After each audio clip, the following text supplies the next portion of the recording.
Assalamualaikum warahmatullahi wabarakatuh.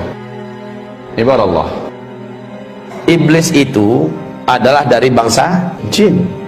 Surat apa itu? Surat Al-Kahfi. Allah sampaikan bahwa iblis itu sebenarnya adalah asalnya bangsa jin yang sangat soleh dan taat. Betul-betul soleh, taat. Tidak ada dosa yang dilarang Allah yang tidak mereka kerjakan. Hobi menumpahkan darah di mana-mana, membuat kerusakan di muka bumi. Lalu Allah Subhanahu wa taala utus para nabi-nabi, malah dibantainya nabi-nabi.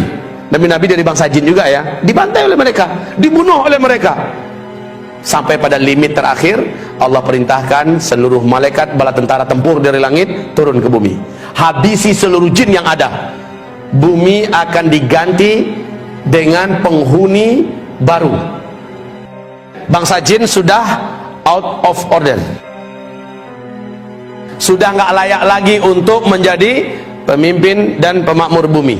Disuruh malaikat-malaikat turun, malaikat-malaikat tempur. Walillahi junudus samawati, Allah memiliki bala tentara di langit. Disuruh turun untuk ngabisin bangsa jin.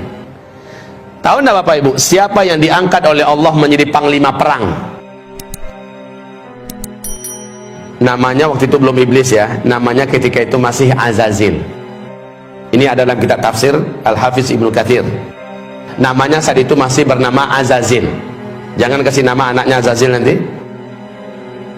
Lalu turunlah panglima perang ini, yaitu Azazil, dengan memimpin seluruh malaikat-malaikat tempur. Semua bangsa jin yang ada di muka bumi diratakan, dibunuh. Yang dibiarkan hidup oleh Allah adalah yang melarikan diri sembunyi, masuk ke gua-gua, masuk ke hutan, sembunyi di pulau-pulau, dibiarkan oleh Allah, jangan dikejar, biarkan saja mereka tersisa hidup. Nah, ini cikal bakal calon pelanjut bangsa jin ke depan ya. Lalu setelah selesai, malaikat-malaikat tempur kembali naik. Azazil juga naik ke atas. Bapak Ibu, Allah kemudian menyampaikan kepada mereka semua, inni ja'ilun fil ardi khalifah. Saya punya misi akan menciptakan pengganti baru yang akan memakmurkan bumi. Iblis merasa bangsanya sendiri sudah dihabisi, sekarang diganti, jadi nggak nyaman dia, diganti dengan makhluk baru. Dia coba hasut para malaikat yang ada, si Azazil ini, sampaikan pada Allah, nanti akan terulang kembali kisah lama. Orang kamu numpahkan darah buat kerusakannya kayak lama-lama aja. Ya udahlah, kita aja lah, kita aja makhluk Allah, khusus nyembah Allah. Bahasa Azazil ini disampaikan oleh malaikat kepada Allah.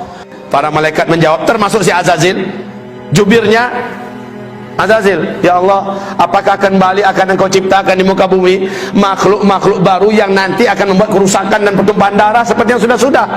Cukup kami ya Allah, cukup kami sebagai makhlukmu, kami akan menyembahmu seperti yang sudah-sudah, kami tidak akan berbuat dosa seperti yang telah engkau saksikan ya Allah. Lalu apa kata Allah? Inni a'lamu ma la ta'lamun. Saya ini sudah punya strategi dan rencana yang kalian tidak tahu. Dan kalian akan lihat apakah mungkin makhluk ini akan berbuat dosa jika dia punya bekal seperti yang akan berikut ini. Dengan kun fayakun, Adam pun tercipta.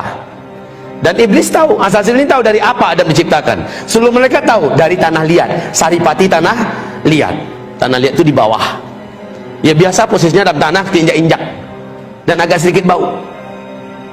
Lalu setelah jadi kun fayakun, Allah masukkan chips, ibarat kita bahasa sekarang ya, yang lengkap dengan informasi-informasi yang tidak diketahui oleh seluruh malaikat. Lengkap pengetahuannya tentang berkaitan dengan tauhid dan akidah, tentang perintah dan larangan, lengkap semuanya tahu. Apa itu cahaya, unsur-unsur cahaya, tahu Adam. Apa itu angin, ada apa bagian angin, segala macam manfaat dan mudarat angin. Dan apa itu malam, apa itu siang, apa itu bebuan, semuanya lengkap. Sehingga ketika selesai diuji. Lalu Allah bertanya, hei malaikat-malaikat, sini kumpul kalian. Kamu juga Zil, sini Zil, Azazil. Ya, sini Zil, saya mau uji kalian semua. Coba hadapi orang macam ini, makhluk baruku Adam. Diuji, kalah semua, tumbang semuanya. Lalu Allah berkata, orang yang macam ini, yang ilmunya tentang aku luas, ilmunya tentang alam semesta aku luas, dia tidak akan pernah mau berbuat maksiat dan dosa. Makanya dikatakan innama yakhsyallaha min ibadihil ulama. Yang paling takut kepada Allah dari seluruh hamba-hambanya adalah orang-orang yang berilmu. Jadi orang yang berilmu tidak akan berani berbuat maksiat karena dia takut kepada Allah. Setelah itu memanglah sujudlah para malaikat, karena Allah perintahkan sujud. Nah, si Azazil yang dari awal memang menyimpan sesuatu di dalam dadanya, yaitu hasad, dengki. Dia tidak rela dan dia tidak mau kalau orang senior yang hidupnya telah teruji selama ini patuh dan tunduk pada Allah, masa dia yang harus sujud pada junior yang baru saja jadi. Lalu dia nggak mau. Allah berfirman, ma manaka la tasjud li Adam. Apa yang menghalangi kamu tidak mau sujud? Apa jawaban iblis? Saya senior ya Allah. Ana khairun minhu, saya lebih baik. Kan nggak mungkin lah, khalaqtani min nar wa khalaqtahu min tin.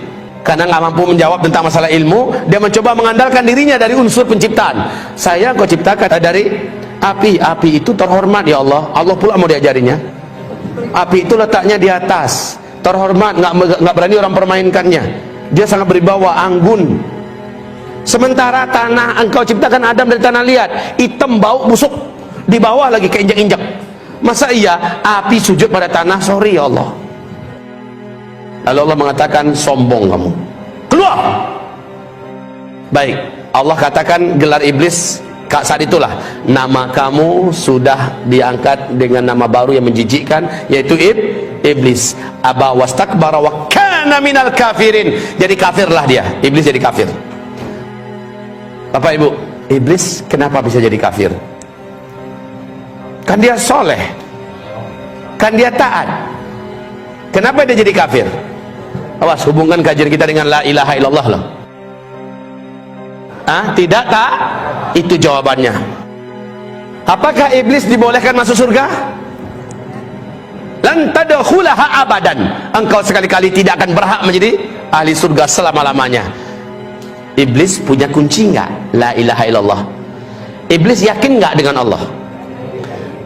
Pasti. Iblis mengimani Allah tidak? Pasti, ya kan? Pasti. Tapi iblis punya kunci enggak la ilaha illallah? Punya enggak? Punya. Cuma sayang patah salah satu giginya.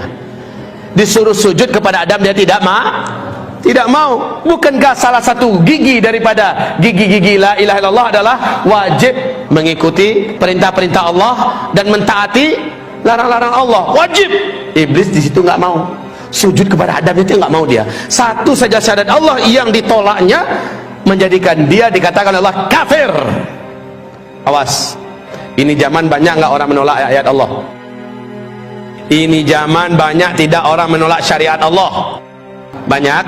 Ini zaman banyak tidak ulama-ulama kiai-kiai yang berani-beranian melecehkan, menghina, menyudutkan ayat-ayat Allah. Banyak tidak? Banyak. Nasib orang itu bagaimana menurut Allah? Sama nggak dengan iblis? Buka surat Muhammad ayat 8 ayat 9. Surat 47 ayat 8 ayat 9. Allah katakan dalam ayat itu, siapa yang membenci satu saja di antara ayat Allah, kafir dia. Satu saja ayat Allah dia benci, dia tolak, dia musuhi, kafir dia. Kayak iblis. Iblis satu saja perintah Allah ditolaknya, maka iblis menjadi kafir. La haula wala quwata illa billah. Kalau ada hari ini orang jijik dan benci dengan syariat Islam, berarti betapa banyaknya ajaran Allah yang ditolaknya. Betul tidak? Bagaimana, syahadatnya masih selamat enggak? Kalau ada orang yang menolak dan membenci salah satu ayat Allah, umpamanya ayat perang, ayat jihad, dia benci itu ayat 8 ayat 9, coba lihat ayatnya. Apa bunyi ayatnya? وَالَّذِينَ كَفَرُوا فَتَعْسًا لَهُمْ وَأَضَلَّ أَعْمَالَهُمْ ذَلِكَ بِأَنَّهُمْ كَرِهُوا مَا أَنزَلَ اللَّهُ فَأَحْبَطَ أَعْمَالَهُمْ. Haji mereka hapus, puasa mereka hapus, bangun masjid mereka hapus, bangun rumah-rumah panti asuhan hapus, apapun amal soleh mereka hapus. Kenapa? Ada di antara ajaran yang Allah turunkan yang dia benci. Awas ya, hati-hati. Allah mengatakan hapus seluruhnya. Jelas enggak? Enggak pun dijelaskan ayatnya, Bapak Ibu sendiri baca langsung paham sendiri. Betul tidak? Orang-orang yang membenci ayat-ayat kami, orang-orang yang membenci syariat kami, bagian yang mana sajalah syariat yang dibencinya, maka Allah katakan batal seluruh amalnya. batal seluruh kesolehannya. Haji tiap tahun batal, puasanya selama 35 tahun batal pahalanya, sedekah infaknya, bangun masjidnya di mana-mana batal seluruhnya. Kenapa? Ada di antara ayat atau syariat Allah yang dibencinya. Hati-hati, hati-hati, hati-hati kaum muslimin. Iblis kafir gara-gara menolak satu saja syariat Allah, sujud kepada Adam. Suatu ketika iblis datang kepada Nabi Musa alaihissalam. Musa, saya punya hajat kepada kamu. Siapa kamu? Kata Musa, saya adalah iblis. Wow, tahu enggak Bapak Ibu, Musa ini sukanya, Musa ini kalau marah itu kelihatan langsung Pak Bu, dari bola matanya itu nampak. Iblis pun menjadi pucat di depan Nabi Musa. Satu-satunya nabi yang pernah menampar malaikat maut sampai pesong, sampai lepas cuma Nabi Musa Pak. Hadis sahih Imam Bukhari, malaikat maut diturunkan oleh Allah untuk mencabut nyawa Nabi Musa. Pas datang malaikat maut, karena jadwalnya belum, tapi malaikat maut ini masih mengintai-intai. Nampak oleh Nabi Musa, dia akan menampakkan wujud nih, nampak Nabi Musa, sorot matanya membuat merinding. Musa ini pantang betul, ada yang natap-natap dia gitu, dia dekati, mau apa lo? Malaikat maut ditampar oleh Nabi Musa, pindah langsung.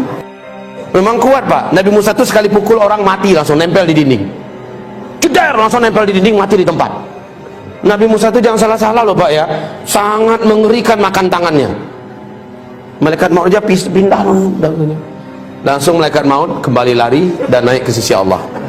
Apa kata malaikat maut? Arsal tani, engkau kirim saya kepada orang yang tidak menginginkan kematiannya.